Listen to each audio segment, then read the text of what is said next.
ये इबादत खुदा की हो रही है। अभी पंडित जी के बारे में एक क्लिप आया, साहब सही है कि गलत है, वल्लाह आलम भी सवाब। कहा गया कि जब तक ये नमाज सड़क पे पढ़ी जाती रहेगी ये दंगा होता रहेगा, इसलिए क्या मतलब नमाज को बंद कर दिया जाए, नमाज होती रहेगी तो दंगा होता रहेगा।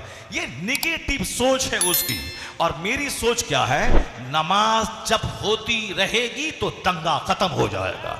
क्योंकि नमाज घमंड तोड़ती है, नमाज आदमी को सॉफ्ट बनाती है, नमाज आदमी को जन्नत का तलबगार बनाती है, नमाज आदमी के सीने से गुरूर मिटाती है, नमाज गंदे ख्याल खत्म करती है। नमाज अगर दुनिया में बढ़ गई तो ज़िना रुक जाएगा, चोरी रुक जाएगी, शराब नोशी रुक जाएगी। इसलिए कितने गंदे हो तुम कि अगर रेलवे स्टेशन पे कोई एक जवान लड़का जवान लड़की दोनों आपस में चिपक रहे हैं, पुलिस वाला देख के मुस्कुरा रहा है, नहीं कहता है कि ये तवाइफ का कोठा नहीं है, ये रेलवे का प्लेटफॉर्म है, ये गंदा काम करने की जगह ये नहीं है। लेकिन वहीं अगर मैं मुसल्ला बिछा के नमाज पढ़ता हूं, ये पुलिस वाला आ जाता है धमक के कि ये नमाज मस्जिद नहीं है, ये नमाज पढ़ने की जगह नहीं। कितनी तुम्हारी ज़हनियत गंदी हो गई। मैं अपने खुदा की इबादत कर रहा हूं, इबादत करने वाला हो जाता है तो तू कहता है ये प्लेटफॉर्म है, मस्जिद नहीं है। लेकिन कोई वहां पर सरेआम लोगों का दिमाग खराब करने के लिए साहब चूमा चाटी कर रहा है, तो तुम उसको नहीं बोलता है कि ये तवाइफ का कोठा नहीं, यह प्लेटफॉर्म है। जहां गंदी सोच रहेगी वहां कभी प्रोग्रेस नहीं होगा, तरक्की नहीं होगी। और सुन ले मेरी बात, मैं नहीं तेरा ही मत तेरा मानने वाला और तेरी पार्टी का एक जबरदस्त cadre leader doctor Ramakrishna Rao, जो भाजपा बीजेपी पार्टी का फाउंडर लीडर है। या तीन खंबे हैं भाजपा पार्टी के, एक अटल बिहारी वाजपेयी, एक मुरली मनोहर जोशी और एक आडवाणी, लाल कृष्ण आडवाणी। या तीन पिलर हैं भाजपा के जिसने पार्टी को खड़ा किया है। उसी में एक नाम मुरली मनोहर जोशी का है, जो पढ़ा लिखा आदमी है, जो डॉक्टर है, तालीम याफ्ता है, उन्होंने पीएचडी की डिग्री हासिल की है। यह डासना के मंदिर में गाली दे के 2 रुपया कमाने वाला ये तो जाहिल आदमी है। यह रामगिरी जैसा घंटी बजा के 2 रुपया कमाने वाला ये तो जाहिल आदमी है। मगर Murli Manohar Joshi PhD degree holder है, पढ़ा लिखा आदमी है और बीजेपी पार्टी का फाउंडर लीडर है। उसने, मैं कोई व्हाट्सएप पढ़ के नहीं, आज से 6-7 साल पहले कानपुर के एक जलसे में शरीक होकर मैं सुबह सुबह कानपुर स्टेशन पे आया। आदत के मुताबिक मैंने हिंदी का अखबार लिया। उस अखबार के पहले पेज पर खबर देख के मेरा चेहरा चमक उठा। और आज तक मैं कितनी बार लोगों से बता चुका हूं, यह भाजपा पार्टी का डॉक्टर मनोहर जोशी डॉक्टर ये क्या कहता है। वो एक दिन पहले योगा के शिविर में भाषण देने गया था। उस शिविर का इनॉग्रेशन था, उसका इफ्तिताह था। उस इफ्तिताही प्रोग्राम में क्योंकि मुरली मनोहर जोशी वजीर तालीम थे, उस वजीर तालीम को एजुकेशन मिनिस्टर को बुलाया गया था ताकि आप योगा के महत्व पे आप स्पीच दे दें और वहां से वह शिविर का आगाज हो जाए। तो मनोहर जोशी की स्पीच को उस हिंदी के अखबार में कोट किया गया था। मनोहर जोशी ने कहा था, सेहतमंद रहना है तो एक्सरसाइज करिए, वो योगा करते रहिए। सेहतमंद रहना है तो योगा को अपनी जिंदगी का हिस्सा बना लीजिए, वरना बीमारों का मुल्क हो जाएगा जहां कदम कदम पे हॉस्पिटल, कदम कदम पे डॉक्टर। इसका मतलब है वह बीमारों का मुल्क है। तंदुरुस्ती जहां रहेगी वहां हॉस्पिटल भी कम रहेंगे, वहां बीमार कम रहेंगे तो हॉस्पिटल की क्या जरूरत है, हॉस्पिटल की क्या जरूरत है। मिस्र के बादशाह ने हमारे पैगंबर के पास एक बांदी को तोहफा में भेजा था और एक डॉक्टर को भेजा था। हुजूर ने कहा था ये डॉक्टर की क्या जरूरत है तबीब की, इस डॉक्टर को वापस लेके जाओ। क्योंकि हमारे यहां लोग जब भूख लगती है तब खाते हैं और भूख रहती है खाना छोड़ देते हैं, इसलिए यहां के लोग बीमारी ही नहीं पड़ते हैं तो तबीब की क्या जरूरत है। एक कौम मुस्लिम आज 1400 साल के बाद दुनिया का सारा डॉक्टर इस बात पर मुत्तफिक है कि जितनी बीमारियां आज दुनिया में पैदा हुई हैं उसमें से अक्सर बीमारियां ज्यादा खाने की वजह से होती है। चाहे गैस की बीमारी, अल्सर की बीमारी, चाहे लीवर के डैमेज की बीमारी, चाहे शुगर की बीमारी, चाहे हार्ट की बीमारी, चाहे जो भी बीमारियां हो, अक्सर बीमारियां ज्यादा खाने की वजह से होती है। और डॉक्टरों का इत्तेफाक है अगर लीवर ठीक रहा तो बीमारियां धीरे धीरे खत्म हो जाएंगी। लीवर डैमेज रहा तो दर्जनों बीमारियों का अटैक हो जाएगा। डॉक्टर कहते हैं अगर आपको हार्ट की बीमारी हो गई है, अगर आपका ब्लड प्रेशर हाई हो गया है, अगर आपका शुगर हाई हो गया है, तो अब वो पहले वाली की तरह जितना खाते थे गर्दन तक, अब वो खाना छोड़ दीजिए। भूख लगे खाइए, अब भूख बाकी रहे खाना छोड़ दीजिए। दुनिया के सारे डॉक्टर वही कह रहे हैं जो मुस्तफा जाने रहमत ने 1400 साल पहले कहा था। इसलिए ए मुसलमान, तू बड़ा, तेरा पैगंबर बड़ा, तेरा कुरान बड़ा, इस्लाम बड़ा, तेरे पैगंबर से बड़ा कोई नहीं है। इसलिए आला हजरत ने 100 साल पहले तेरे अकीदे को और चमकाते हुए कहा था, ना प्रोफेसर बड़ा, ना थिंकर बड़ा, ना ऑब्जर्वर बड़ा, ना वैज्ञानिक बड़ा, ना कोई साहब साइंटिस्ट बड़ा, ना कोई पीएचडी डिग्री होल्डर बड़ा, सबसे आला व औला हमारा नबी, सबसे बाला व वाला हमारा नबी। नारे तकबीर, नारे रिसालत। क्या कहना, जिंदाबाद जिंदाबाद जिंदाबाद जिंदाबाद। बातें हमारी तवील ना हो जाए, वरना उस तरफ मैं कन्वर्ट हो जाऊंगा। अब जरा मैं मेन बात भूल जाऊंगा, जरा गौर से सुनिएगा। आपको सिर्फ विश्वास करना है, यकीन जमाना है, अल्लाह पर मजबूत यकीन रखना है। कोई ताकत आपको हिला नहीं पाएगी। डॉक्टर मनोहर जोशी क्या बोला उस योगा के शिविर में? वो कहते हैं कि योगा सारे लोग करें, प्रधानमंत्री भी करें, चपरासी भी करें, डॉक्टर साहब भी करें। आजकल डॉक्टर साहब भी खतरनाक बीमारी में जूझ रहे हैं। ये शुगर के स्पेशलिस्ट हैं, शुगर के स्पेशलिस्ट हैं, और खुद ही 500-600 शुगर लेके बैठे हुए हैं। हमारे शहर में एक डॉक्टर है, केपी मोदी, मशहूर है डॉक्टर, शुगर के स्पेशलिस्ट है, शुगर के स्पेशलिस्ट है। तो अब वह भी सूख के कांटा हो गए शुगर की वजह से। अब ये स्पेशलिस्ट हैं जो खुद स्वस्थ नहीं है, दबंग नहीं है, वो क्या दूसरों की शुगर का इलाज कर पाएगा? जो खुद ही बिल्कुल मुरझाया हुआ चेहरा, स्पेशलिस्ट है, स्पेशलिस्ट हैं, फलां के स्पेशलिस्ट हैं, उसी में वह मर के चले गए। प्रधानमंत्री भी योगा करें। मनोहर जोशी कहने लगे प्रधानमंत्री भी योगा करें, वह तंदुरुस्त रहेंगे, मुल्क तंदुरुस्त रहेगा। डॉक्टर योगा करें, वह तंदुरुस्त रहेंगे, बीमार का अच्छा इलाज करेंगे। डीएम तंदुरुस्त रहें, तब वह पूरे डिस्ट्रिक्ट की देखभाल करेंगे। सारे लोग तंदुरुस्त रहें, उसके लिए ज़रूरी है योगा करना। अब आगे का जुमला सुनिए। वो कहते हैं कि योगा का अलग अलग तरीका है। रामदेव जी का योगा है, हाथ ऊपर उठाओ, हाथ नीचे करो, खुली हवाओं में चलो, नाक पे ध्यान केंद्रित करो, सांस लो, फिर सांस तेजी से छोड़ो। इससे क्या होगा? ये जो चर्बी है यहाँ फैट, ये फैट चर्बी घटेगी, ये तोंद नहीं निकलेगा।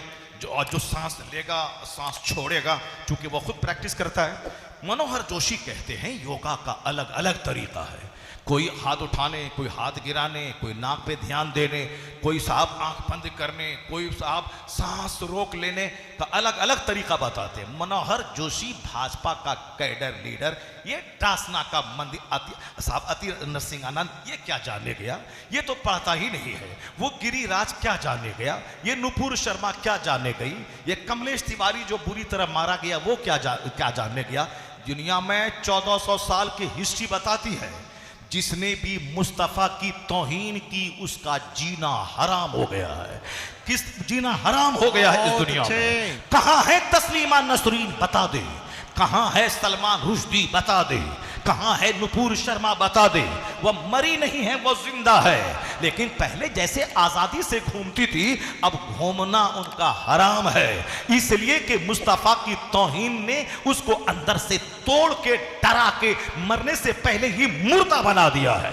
जो मुस्तफा की शान बयान करता है, जो मुस्तफा का जिक्र करता है, जो मुस्तफा की बात बोलता है, वह कोई अख्तर रजा हो तो ताजुश शरिया बन के चमकता है, वो अहमद रजा हो तो आला हजरत बन के चमकता है, वह कोई अहमद हुसैन अबुल हुसैन हो तो मौलाना हक्कानी बन के चमकता है, वो कोई साहब एक बिहार के देहात का मौलवी हो, वो अमेरिका का एक बहुत बड़ा आलिम मुफ्ती आजम बन के चमकता है। मुस्तफा का जिक्र करने वाला वो जर्रा हो तो आफताब बन जाता है, और तौहीन करने वाला अगर वह शेर हो तो कीदड़ों से पत्थर हो जाता है, कीदड़ों से पत्थर हो जाता है। इसलिए इस बात से आप मुतमईन रहें कि जो भी मुस्तफा की तौहीन करता है वो अपनी कब्र खोदता है, वो अपनी जिल्लत और रुसवाई के लिए अपना गड्ढा खुद खोदता है। मनोहर जोशी जैसा पढ़ा लिखा आदमी, भाजपा का लीडर, वो क्या कहता है? योगा का जितना तरीका है वो सारे तरीके एक तरफ, लेकिन इस्लाम के पैगंबर ने जो 5 टाइम नमाज पढ़ने का जो जबरदस्त तरीका दिया है, रोजाना 24 घंटे में 5 बार आदमी को वो एक्सरसाइज करनी है नमाज की सूरत में कि उसको खड़ा रहना है, फिर रुकू में जाना है, फिर खड़ा होना है, फिर सजदे में जाना है, बैठ जाना है, फिर सजदे में जाना है, फिर खड़ा होना है। जब खड़ा हो तो सजदे की जगह को गौर से देखना है, और जब सजदे में जाए नाक को गौर से देखना है, और जब बैठे गोद पे को गौर से देखना है, जब सलाम फेरे कांधे को गौर से देखना है। यानी ये कंसंट्रेशन, ये डीप अटेंशन, ये जबरदस्त ध्यान पूर्वक वाला ये जो काम है, अपनी रब की तरफ तवज्जो लगा देना। अगर आदमी खड़ा है और अचानक सजदे में चला गया, मुमकिन है कि साइंटिफिकली कोई डिजीज हो सकता है, लेकिन खड़ा आदमी अगर आधा सजदा किया, रुकू किया, फिर खड़ा हुआ, उसके बाद सजदे में गया, तो उसका जो साइड इफेक्ट है वो नहीं होगा, उसका ब्रेन हेमरेज नहीं होगा। इसीलिए अचानक सजदे में नहीं, खड़ा रहो, तवज्जो से पढ़ते रहो, उसके बाद फिर आधा सजदा यानी रुकू करो, फिर खड़ा हो जाओ, फिर सजदे में जाओ। मुरली मनोहर जोशी कहते हैं, ये नमाज को जब मैं देखता हूं तो ऐसा कह सकता हूं कि नमाज से बढ़कर कोई योगा नहीं, और नमाज देने वाले मोहम्मद अरबी से बढ़कर कोई तबीब नहीं, कोई डॉक्टर। क्या कहने। नारे तकबीर, नारे रिसालत, तहफ्फुज़े ईमान कॉन्फ्रेंस, मसलके आला हजरत। जो कुछ भी तमाशे दुनिया में हो रहे हैं, ये हमारी बदअमली का नतीजा है। मेरी मस्जिदें वीरान हुई, मुशरिकीन का हौसला बुलंद हो गया। मेरे मदरसे वीरान हुए, इनका हौसला बुलंद हुआ। हमारे लोग घमंडी, मगरूर, बदअमल, शराबी, पापी, जुआरी, दौलत बढ़ाने के चक्कर में सूदखोर हो गए। काफिरों के दिल में जो हमारी हैबत थी, उस हैबत को अल्लाह ने मिटा दिया।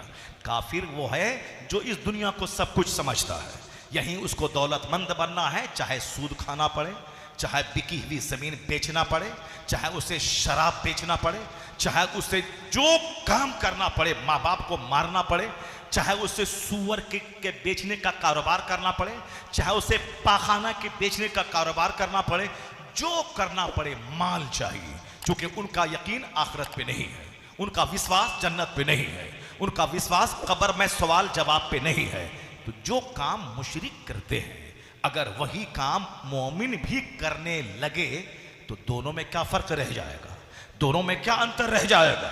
इसलिए वो सूद खाते हैं, उनको माल चाहिए, जन्नत नहीं चाहिए। इसलिए वो शराब पीते हैं और बेचते हैं, उसे दुनिया चाहिए, जन्नत नहीं चाहिए, उसे दुनिया ही में सब कुछ चाहिए। इसीलिए कुछ लोगों के यहाँ दुनिया के हर काम के लिए अलग अलग पूजा है। शौहर की लंबी उम्र हो, उसके लिए अलग पूजा है। हम बेटा हमारा हो जाए, उसके लिए अलग पूजा है। मेरा भाई मेरा साथ दे, उसके लिए अलग पूजा है। हम पढ़ लिख लें, उसके लिए अलग पूजा है। और साहब हमारे पास दौलत हो जाए, उसके लिए अलग पूजा है। अगर नहीं मेरी याददाश्त खराब ना हो तो हम उसको और क्लियर वे में कह सकते हैं।